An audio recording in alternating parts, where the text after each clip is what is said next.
இந்து மதத்தில் சக்தி வாய்ந்த அசுரன் யார் என்று யோசிச்சு பார்த்திருக்கீங்களா? பல்வேறு பேர்கள் நினைவுக்கு வரலாம்.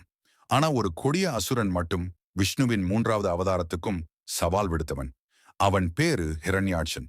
அவன் ஸ்வர்கலோகத்தையே கலங்கச் செய்தான். தேவர்கள் பயந்து விட்டு பூமிக்கு ஓடினாங்க. ஆனா அவன் அதிலேயே நிக்கல. நேரா பூமியையே கர்ப்போதக சமுத்திரத்துல தள்ளி மூழ்க விட்டான். பூமி ஆழமா மூழ்கும் போது திருமாலர் வராக அவதாரம் எடுத்து தன்னோட கொம்பால பூமி அம்மாவை மீட்டார்.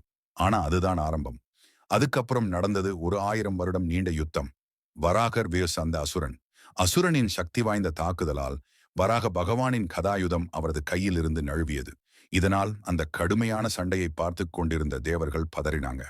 ஹிரண்யாட்சன் பிரம்மாவிடம் ஒரு வாக்கு பெற்றிருந்தும் அந்த வாக்கில் நம்பிக்கை இல்லாமல் எப்போதுமே கடவுள்களுக்கு சவால் கொடுக்க விரும்பினான். அவனோட அந்த திமிரும் வெறியும் மறுபிறவியிலும் தொடர்ந்தது. அவன் அடுத்த பிறவியில யாரா பிறந்தார் தெரியுமா? கீழே கமெண்ட்ல சொல்லுங்க.